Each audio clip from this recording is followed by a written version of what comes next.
ये पहली दफ़ा नहीं है कि हमें कॉल आई, लेकिन इस तरह की कॉल पहली दफ़ा आई। सिर्फ हुकूमत के ऊपर तनकीद क्यों कर रहे हैं? आप खान साहब के ऊपर भी तनकीद करें। पीटीआई कौन सी ऐसी जमात है जो किसी को लिफाफा देगी? वो तो पानी नहीं पूछते किसी से। अगर सवाए मेरी महीने की तनख्वाह के अलावा कोई और एक थैला भी बाहर से आया, उन्होंने प्रोफेशन ही छोड़ दिया। न्यूट्रल में रह नहीं सकता। वतन के साथ मोहब्बत करने वाला, अपने मुल्क की फ़ौज की यूनिफॉर्म को सल्यूट करने वाला, तराने पे खड़े होने वाला अगर गद्दार है, ये सिर्फ और सिर्फ बुज़दिल आदमी करता होता। और इतना अगर तुम्हारे अंदर, तुम माई के लाल हो, तुम्हारे अंदर दम है जो तुम मुझे धमका रहे हो, तो एक तो मुझे टच करके दिखा दो। इवन मैंने अपने वसीयती पैगामात भी लिखवा दिए हैं।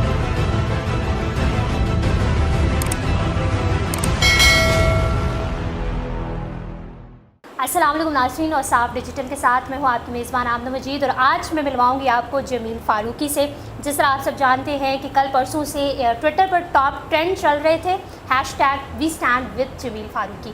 स्टोरी तो आप सब जानते हैं कि किस तरीके से उनको प्राइवेट नंबर से कॉल्स आई, फिर कॉल्स पे क्या बात हुई, ये आज हम उनसे जानने की कोशिश करेंगे। ये तमाम सिनेरियो क्या था और अब जो है वो किस हालत में है, क्या सिचुएशन है, क्या चल रहा है, ये सब इनसे जानने की कोशिश करते हैं। अस्सलाम वालेकुम सर।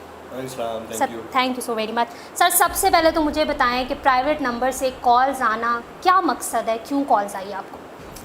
देखें, ये सिलसिला आज का नहीं है। प्राइवेट नंबर्स से या अननोन नंबर से कॉल्स किसी भी मुल्क के किसी भी शहरी को जा सकती हैं, और जब स्टेट लेवल के ऊपर कोई कॉल करता है तो उसको रिगार्ड भी हम लोग करते हैं। ये पहली दफ़ा नहीं है कि हमें कॉल आई, लेकिन इस तरह की कॉल पहली दफ़ा आई। इससे पहले हमसे मिलने के लिए कहा जाता है कि हम आपसे मिलना चाहते हैं, बैठते हैं, बैठ के डिस्कस करते हैं। और जब नेशनल सिक्योरिटी के इश्यूज़ होते हैं ना, उनके ऊपर आप बैठ के बात भी कर लेते होते हैं, कोई इतनी बड़ी प्रॉब्लम नहीं है। हमारा मुल्क है, हमारी रियासत है, हमें इसको सेफ गार्ड करना होता है, हम उसका एक पिलर है। लेकिन जिस तरह से इस प्राइवेट नंबर से call I, that was quite annoying कि कोई मुझे कॉल करके ये कह रहा है कि इमरान खान तुम्हारा मामा लगता है। सर जब उन्होंने ये कहा कि इमरान खान आपका मामा लगता है, क्या मतलब क्या सोच रहे हैं, किस तरीके से डायरेक्ट इस तरह की बात कर देना, आपका रिएक्शन क्या था? उसकी वजह ये दो चीज़ें होती हैं। एक तो हाँ, इट्स क्वाइट फनी। एक तो बंदा जिसको वो कॉल कर रहे हैं, उनको पता है कि ही इज़ वेरी इन्फ्लुएंशियल, ठीक है, सोशल मीडिया के ऊपर उसकी फॉलोइंग है। एक ट्वीट के 50-50 हज़ार जो है ना लाइक्स और रीट्वीट्स होते हैं। तो ये बंदा कंसिस्टेंटली एक ही लाइन के ऊपर बात कर रहा है, तो इसको डेंट किया जाए। डेंट करने का एक तरीका होता है कि आप उसको या तो आप उसको उठा लेते हैं, या आप उसको धमकी देते हैं, या आप उसको बाबर कराने की कोशिश करते हैं कि आप ये काम करना बंद कर दें।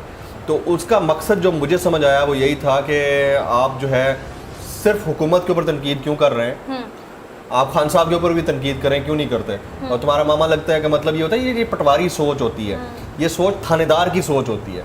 वो जब किसी को धमकाना चाहता है ना, इसी तरह धमकाता होता है कि शायद ये चुप हो जाएगा। उनको नहीं पता कि सामने बंदा बैठा है, ये मल्टी मास्टर डिग्री होल्डर है, अमेरिका से पढ़ के आया है, आपकी इस धमकी में मैं नहीं आने वाला। हाँ, एक बात हो सकती थी, आप बड़े डिसेंटली अपने नोन नंबर से बड़े तरीके, अभी तो आई है ना मेरे साथ मिलने के लिए, आप बड़े तरीके से मुझे मैसेज करते, कॉल करते, इंट्रोडक्शन कराते।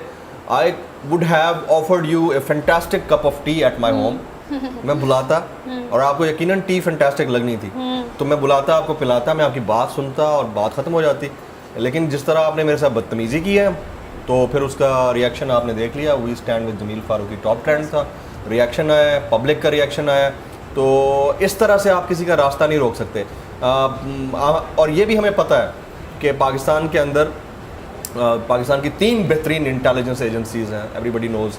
इसी तरह से इंटरनेशनली भी अगर कोई अननोन नंबर से कॉल करता है, उसका भी पता चल जाता होता है। तो हमें पता है कि कहाँ से, किस तरह से, कैसे, कौन कॉल करता है, और ये सिलसिला बंद हो जाना चाहिए। आवाम बेवकूफ़ नहीं है, ये 2022 है, इसके अंदर आप किसी को थ्रेट करेंगे, वो रिबर्टल देगा। हम कोई वो लिफाफा जर्नलिज्म के परवरदा नहीं है कि हमें कोई झुका लेगा, हम झुक जाएंगे। हमें सर व्हाट इज़ लिफाफा जर्नलिज्म? आजकल के लोग तो वैसे भी बहुत ज़्यादा अवेयर हैं हर चीज़ से, लेकिन अगर आप थोड़ा बहुत उन्हें समझा दें। देखें, जिस तरह का जर्नलिज्म जब हम स्टार्ट करते हैं, जैसे आपका स्टार्ट है, ठीक है, इसमें आपको बाय लाइन, अभी तो आपको इंटरव्यूज़ मिल गया, यू आर लकी वन कि आप इंटरव्यूज़ कर रही हैं, लेकिन शुरू में आपको बाकायदा स्टोरीज़ बनाना होती हैं, बैठ के काम करना होता है। इनिशियली हमने भी किया था, तो वो बाय लाइन्स को आपको फॉलो करना होता है। लेकिन जिस पॉइंट पे मैं हूँ, इस पॉइंट के ऊपर जो जर्नलिज्म कहलाता है वो ओपिनिएटेड जर्नलिज्म कहलाता है, यानी आपकी ओपिनियन से किसी को फ़र्क पड़ रहा होता है। यानी मेरी ओपिनियन से अगर गवर्नमेंट के ऊपर क्रिटिसिज्म हो रहा है तो उनको फर्क पड़ रहा है, और अगर अपोजिशन के ऊपर क्रिटिसिज्म नहीं हो रहा तो उनको भी फर्क पड़ रहा है प्लस वे में। तो इन दोनों सूरतों के अंदर मेरे ओपिनियन से अगर किसी को फ़ायदा हो रहा है तो एक आम आदमी को लगता है कि शायद ये बंदा उससे लिफाफा ले रहा है। अब मुझे बताएं कि पीटीआई कौन सी ऐसी जमात है जो किसी को लिफाफा देगी? वो तो पानी नहीं पूछते किसी से। लेकिन मेरा जो ओपिनियन है उससे किसी को यकीनन फ़र्क पड़ सकता है। अब इस सिचुएशन में जिसके ओपिनियन से किसी ऐसी जमात को फ़र्क पड़े जो टोकरा देने में मशहूर हो, तो वहाँ तो समझ में आती है कि आप लिफाफा ले सकते हैं। बाकी जगहों से आप तवक्को ना रखें, अगले तो पानी नहीं पूछते आपसे। यू थिंक सो कि आजकल जो पाकिस्तानी सॉरी मीडिया है, मेन स्ट्रीम मीडिया, वो दो धड़ों में ना तकसीम हो चुका है। दो नहीं, कई धड़ों में। बिल्कुल। तो आपको नहीं लगता कि अगर एक ले सकता है तो शायद दूसरे ने भी लिया हो? ये डिपेंड करता है, this could be a possibility. और लिफाफे की भी कई टर्म्स हैं। उसमें क्या होता है, उसमें आप किसी से फेवर ले रहे होते हैं, किसी से कोई काम करवा रहे होते हैं, किसी से कहते हैं यार ये मेरा फलां बच्चा है, इसका एडमिशन करा दो, फलां भांजा है, इसकी नौकरी लगवा दो। अच्छा, लिफाफों के भी डिफरेंट इकसाम। जी, अब वो दौर नहीं रहा गया, कोई 3,000 रुपए कोई शॉपर में बंद करके दे दें, वो नहीं होता। लेकिन उसको आप अगर चेक करना चाहें, क्रॉस चेक करना चाहें, तो किसी का कैरेक्टर एग्जामिन करने का एक तरीका होता है। वो ये होता है कि जिस वक्त ये गवर्नमेंट में थे पीटीआई वाले, तो एक मजहबी जमात के ऊपर शेलिंग हो रही थी शदीद किस्म की वजीराबाद में। मस्जिद रहमतुल्लाह आलमीन लाहौर में उनके बाहर स्ट्रेट फायर हुए थे। उनमें से मैं वाहिद एक यंग जर्नलिस्ट में से वाहिद बंदा था जो खान साहब के अगेंस्ट खड़ा हो गया था। मैं लड़ पड़ा था कि आप लोग ये फायरिंग करके गलत कर रहे हैं।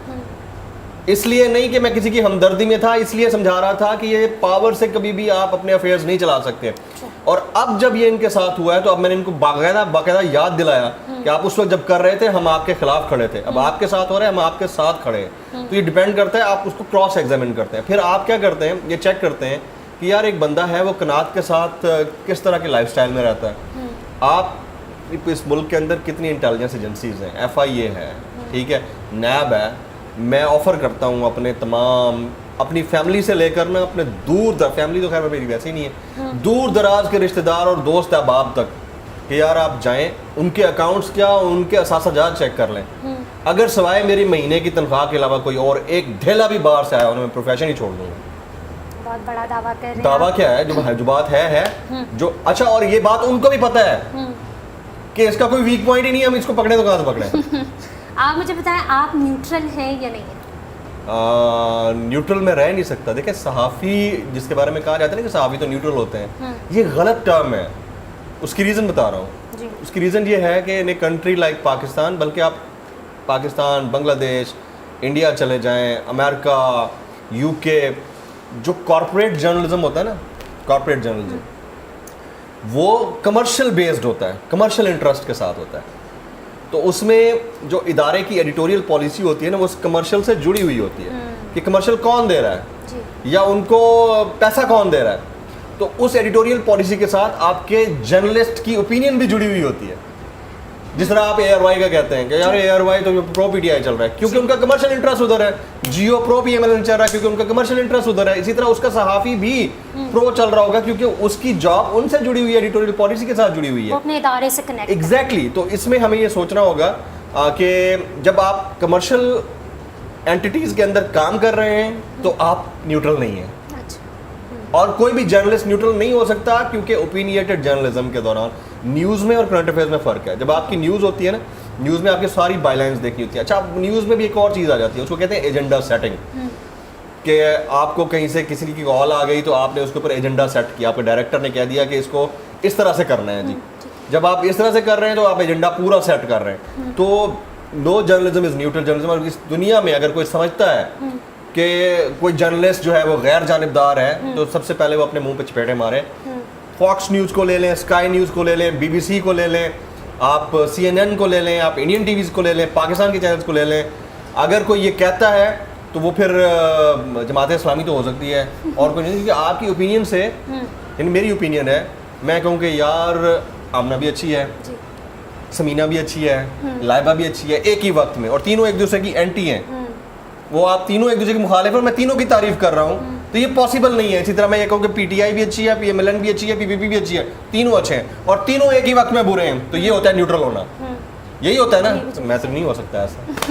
अच्छा मुझे बताएं कि आजकल के जो सहाफ़ी हैं वो क्यों जो इतने ज़्यादा टारगेटेड मतलब टारगेट हो रहे हैं, लाइक आप हैं, फिर अरशद शरीफ हुए, इमरान रियाज खान हुए, और अयाज अमीर के बारे में जो पिछले दिनों एक चीज़ सामने आई थी, तो आखिर ये क्या वजह है कि ये क्यों सहाफ़त और सहाफ़ी क्यों टारगेटेड है? इसके पीछे बड़ी रीज़न्स हैं। प्रॉब्लम ये है कि जब डिसाइड करने वाले ये डिसाइड करें ना कि कौन ट्रेटर है कौन नहीं है, और ओपिनियन देने वाले को क्या ओपिनियन देनी चाहिए, तो उनको पहले ना अपनी अकल का टेस्ट करा लेना चाहिए। उसको कहते हैं लिटमस टेस्ट। आज से 8 महीने पहले तक इस मुल्क के अंदर हामिद मीर गद्दार था जी। जब उन्होंने प्रेस क्लब के बाहर कुछ जुमले बोले थे और कहा था थैंक यू वेरी मच, आपको याद होगा, ठीक है। और हमें बिठा कर ये चीज़ बावर कराई गई थी कि जी आप किस तरह के लेजेंड्स के फुटप्रिंट्स पर चलेंगे। क्या आप चाहेंगे कि आपके आने वाले बच्चे कहें कि जमील फारूकी या इस तरह के जो जर्नलिस्ट हैं वो हामिद मीर के नक्शे कदम पर चल रहे थे? ये हमें कहा गया। जी। और फिर अचानक से पता चलता है जब बिलावल यहाँ पर रैली लेके आता है तो शरीक चेयरमैन आसिफ अली जरदारी साहब अनाउंस कर देते हैं कि हम तो हामिद मीर को लॉन्च कर रहे हैं, रीलॉन्च कर रहे हैं। क्या आसिफ अली जरदारी ये कर सकता था?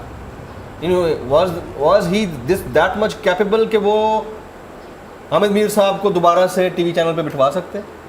नहीं, ये जहां से रोका गया वहां से उठाया गया। उनकी नज़र में उस वक्त वो गद्दार थे, उनकी नज़र में आज हम गद्दार हैं जो 5-6 एंकर हैं। तो ये अब डिफाइन कर लें पहले कि मुल्क के साथ मोहब्बत करने वाला, वतन के साथ मोहब्बत करने वाला, अपने मुल्क की फ़ौज की यूनिफॉर्म को सल्यूट करने वाला, तराने पे खड़े होने वाला अगर गद्दार है तो सबसे पहले मैं गद्दार हूँ, फिर इमरान रियाज खान गद्दार है, फिर मैं गद्दार हूँ, फिर अरशद शरीफ गद्दार है, फिर साबिर शाकिर गद्दार है, और इसी क्लैन के बाकी तमाम लोग गद्दार हैं। तो गद्दार की डेफिनेशन को आपको रिविज़िट करना होगा। अब दुनिया में हर चीज़ अपडेट होती है। मेरा फ़ोन है ना, हर आधे घंटे के बाद अपडेट होता है।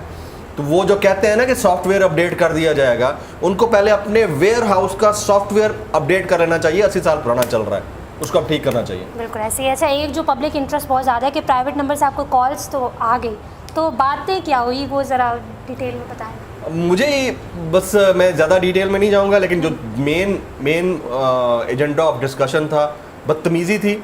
And he was the person sitting on the other side was not even capable of introducing himself. पहली बात, ये पहली दफ़ा हो रहा था। वरना जो भी कॉल करता है ना, अगर प्राइवेट नंबर से आती थी कॉल्स, कभी भी आती हैं, तो वो पहले इंट्रोडक्शन कराता है कि मैं फलां बात कर रहा हूँ, और हम पहचान लेते हैं क्योंकि उनके एक्चुअल नंबर्स भी हमारे पास होते हैं। ये नहीं है कि हमारा स्टेट इंस्टीट्यूशंस हैं, हमारी एजेंसीज़ हैं, FIA हो गया, बाकी उन सबको हम जानते हैं बड़े अच्छे से। लेकिन ये नहीं होता कि कोई इस तरह कॉल करे प्राइवेट नंबर। अच्छा, मैं पहले please introduce yourself, Britain accent में, फिर अंग्रेज़ी में, फिर उर्दू में, फिर बताने, और फिर उन्हें मालूमात भी निकाल ली, और ये कहा कि इमरान खान तुम्हारा मामा लगता है, तुम बार बार तुम जो है ना बैठ के उसकी तौसीफ़ कर रहे हो और उसके हक़ में बात कर रहे हो, तो बंद कर दो ये अब करना, ये ड्रामेबाजी बनना, हमें तुम्हारी लोकेशन पता है, हम तुम्हारे घर में आ जाएंगे। और ये मैंने कहा बात सुन यार, आप दोबारा मुझसे इस टोन में ना बात करना, तो जिधर बैठा है ना उधर की लोकेशन भेज, मैं उधर आ जाता हूँ, ठीक है ना, मैं देख लेता हूँ तेरे अंदर कितना तब बड़ा। ये सिर्फ और सिर्फ बुज़दिल आदमी करता होता है। आप अपने नंबर से आओ, अपने नाम के साथ आओ, हम रिस्पेक्ट देंगे, हम सल्यूट करेंगे, अपने साथ बिठाएंगे। लेकिन अगर इस तरह से छुप छुपा के डराने या धमकाने की कोशिश करोगे, तो भाई मेरा घर आधे से ज़्यादा मीडिया को पता है मैं कहाँ रहता हूँ, मेरा ऑफिस आधे से ज़्यादा मीडिया को भी पता है, और लोगों को नॉर्मली पता है। मेरे इवन फ़ोन नंबर्स तक मेरे सोशल मीडिया पर मौजूद हैं। आप आए, मुझे ट्रेस करने की ज़रूरत नहीं है, मेरे उधर आके पहुँच जाएँ, आके मिले मुझसे। और इतना अगर तुम्हारे अंदर, तुम माई के लाल हो, तुम्हारे अंदर दम है जो तुम मुझे धमका रहे हो, तो एक दो मुझे टच करके दिखा दो, तुम्हें नहीं छोड़ेंगे, ये पब्लिक ही नहीं छोड़ेगी। सो व्हाट नेक्स्ट, आपको क्या लगता है कि आगे क्या होगा, क्या सिचुएशन बनेगी? जिस तरह आप बता रहे हैं कि आपको प्राइवेट नंबर से कॉल आई, और भी बहुत सारे सहाफ़ी हैं जिनके साथ कोई ना कोई हर दिन पेश आता है हादसा, तो आपको क्या लगता है कि आगे क्या सिचुएशन बन रही है? इनको अपने पॉलिसीज़ को रिविजिट करना होगा। जो भी कर रहा है, इसके पीछे गवर्नमेंट है या गवर्नमेंट के पीछे हैंडलर्स हैं, जो भी ये कर रहा है, इनको अपनी पॉलिसीज़ रिविजिट करना होगी। ये 1990 नहीं है, ये 1980s नहीं है, ये 2022 है। एक जगह दबाएंगे, दूसरी जगह से निकलेगा। आप अपनी हरकतें दुरुस्त कर लें, अपने सॉफ्टवेयर हाउस को अपडेट कर लें। अब तो विंडोज़ 11 आ गई है भाई, तुम लोगों का वही विंडोज़ 1947 चल रहा है, उसको अब अपडेट कर लो, क्योंकि अब आप लोगों को अपडेट होने की ज़रूरत है। हम बहुत बार बार ये बात सुनते हैं, सॉफ्टवेयर अपडेट हो गया और ये हो गया वो हो गया। अब आप लोग अपने आप को अपडेट कर लें, बड़ा मसला है इस मुल्क के अंदर। हम सिर्फ इंटेलेक्ट जो है ना वो किसी एक शख्सियत की या किसी एक इदारे की मीरास नहीं है। इंटेलेक्चुअल्स हर इदारे में, हर डिपार्टमेंट में मौजूद हैं। आप उनके साथ बैठें, डिस्कस करें, मसाइल हैं उनको ठीक करें, वरना ये मामला अगर बढ़ते गए तो इसका खमियाजा हमें भुगतना पड़ रहा है। अभी आधा घंटे पहले लाइट नहीं थी मेरे घर में, यूपीएस भी लगे हुए हैं। हर 2 घंटे के बाद यहाँ पर इस्लामाबाद जैसे पोश एरिया में, बड़ा बेहतरीन लोकेलिटी में मैं रहता हूँ, यहाँ पर हर 2 घंटे के बाद लाइट जा रही है। क्या हम इमेजिन कर सकते थे? और अगर इन नाहलों ने इनके अंदर हैंडलिंग की इतनी कैपेबिलिटी नहीं थी तो इससे पहले तो फिर ठीक चला रहे थे कि पेट्रोल 145 का मिल रहा था, अभी 250 पे चला गया। जो मेरी गाड़ी, मेरे पास जो एल्टिस की बात कर रहा हूँ, नॉर्मल गाड़ी, अगर बड़ी पे जाएँ तो वो तो 22,000 रुपये का फ्यूल भर रहा है टैंक। नॉर्मल गाड़ी का जो 6,000 का टैंक भरता था, कल मैंने 11,500 रुपये एल्टिस ग्रैंडे का भरवाया है मैंने फ्यूल। ये हालत हो गया। चले हमें तो कैपेबिलिटी है कि डिजिटल अर्निंग हो रही है, साथ में हमें ऑफिस भी बड़ा अच्छा पे कर रहा है। मैं तो सोचता हूँ उस गरीब का, ये मेरा भाई कैमरामैन पीछे बैठा है, ये कैसे ट्रैवल करता होगा, ये मेरा भाई कैसे बाइक चलाता होगा, मुझे समझ में नहीं आती। अच्छा जमील फारूकी साहब, ज़रा बताएं कि इमरान खान साहब के बारे में, ज़ाहिर है आपको कॉल पे बात भी हुई कि वो आपके मामा लगते हैं ये वो, तो क्या इमरान खान की पार्टी में से, पीटीआई में से कोई जो है वो किसी ने आपसे बात की, किसी ने कोई कॉल वगैरह की हो, कोई press conference, something like that? मेरी खान साहब से खुद इन पर्सन बात हुई थी एंड प्रेस कॉन्फ्रेंस में भी 2 जगह नाम लिया गया, शीरी मज़ारी और फवाद चौधरी की जानिब से। खुद खान साहब अभी जब ये प्रोग्राम चल रहा होगा तो उसके बाद आप देखेंगे कि एक प्रेस कॉन्फ्रेंस होने लगी है कुछ देर में। तो मेरे पास जो इन्फॉर्मेशन है उसके मुताबिक वो सिर्फ कारी जर्नलिस्ट के ऊपर रहे। तो पहले इनिशियल टाइम्स के ऊपर पीटीआई की जानिब से या उनकी जो ऑफिशियल मीडिया टीम है उनकी जानिब से कोई रिएक्शन नहीं आया था। इट वाज अनोइंग, और मैंने कई जगह खड़े होकर बोला भी है कि जिनको मेरा मामा बनाया हुआ है उन्होंने लिफ्ट ही नहीं कराई। तो खैर, लेकिन वो वहाँ तक पहुँची है बात, तो बड़े सीरियस हैं सारे and they are concern. But having said this all, कोई पार्टी अगर सेंटिमेंट शो करती है या रिएक्शन शो करती है, नहीं करती, मुझे नहीं फ़र्क पड़ता, लेकिन पब्लिक ने किया है। And public on the social media as well as in person, from America, Rwanda, South Africa, Canada, तमाम Pakistanis irrespective of their affiliation with any party, जिन ने भी मुझे पर्सनल नंबर पे मैसेजेस किए हैं, मुझे कॉलें की हैं और फिर ट्विटर के ऊपर मेरी तस्वीर के साथ मुझे सपोर्ट किया है, मैं आप सबका इंतहाई शुक्रगुजार हूँ। जितना प्यार आपने मुझे, मैं उन सब जर्नलिस्ट का नाम भी ले देता हूँ, इमरान रियाज खान हो गए, साबिर शाकिर हो गए, अरशद शरीफ हो गए, मैं हो गया, समी इब्राहिम साहब हो गए, और बहुत सारे लोग हैं। उन सबको जितना आपने खुल के प्यार दिया है, यकीन करें कि हम आपके हमेशा हमेशा ममनून रहेंगे, शुक्रगुजार रहेंगे। बिल्कुल ऐसे ही है, लोगों ने बहुत सारा प्यार दिया, लेकिन जहाँ पे पॉजिटिविटी है वहाँ पे नेगेटिविटी भी ऑफ कोर्स है। तो एक सवाल जो मैं जाते जाते इनसे ज़रूर आपसे पूछना चाहूँगी, that people used to say कि this is the best thing to get fame, तो क्या आपको लगता है कि ये तरीके करके इंसान एक फ़ेम हासिल कर सकता है, लोगों को अगर आसान अल्फाजों में समझा? देखिए, फेम हासिल करने के 10 और तरीके भी हैं। जिसको सीरियस लाइफ थ्रेट्स होते हैं ना, वो कभी भी अपनी ज़िंदगी के ऊपर